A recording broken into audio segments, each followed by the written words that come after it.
Alors, si un jour on te demande si toi aussi ton père était un kafir, ne le prends pas mal.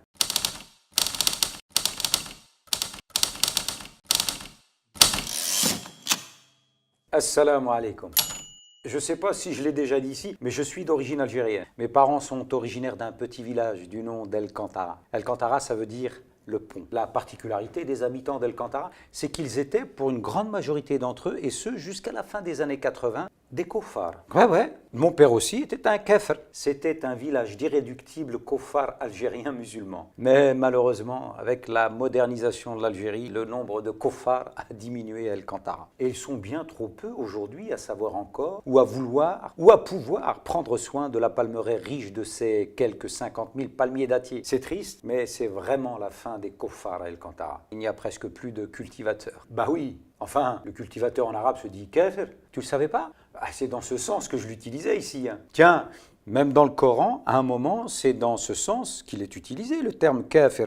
اعلموا أنما الحياة الدنيا لعب ولهو وزينة وتفاخر بينكم. Sachez que la vie présente n'est que jeu, amusement, vaine parure, une course à l'orgueil entre vous et une rivalité dans l'acquisition des richesses et des enfants. كمثل غيث. Elle, c'est-à-dire la vie présente, est en cela pareil à une pluie, la végétation qui en vient émerveille. Qui? Les mécréants?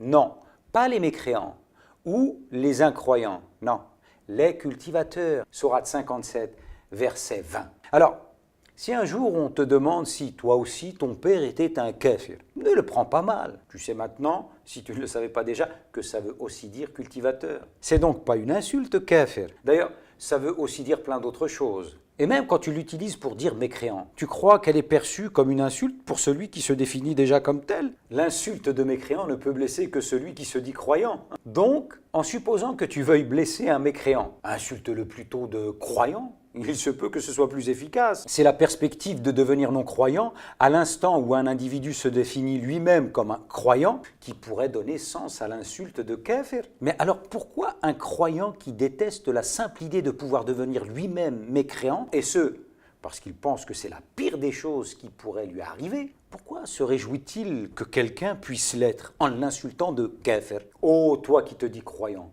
puisque tu détesterais devenir mécréant, ne devrais-tu pas souhaiter que ton prochain devienne croyant? Si oui, crois-tu que c'est en utilisant l'insulte qui, encore une fois, n'en est pas une pour celui qui se dit mécréant, que tu vas lui permettre d'entrevoir l'immense privilège que tu as, toi, d'être croyant? Tu crois que c'est comme ça, en principe, que devrait se comporter un musulman qui veut du bien?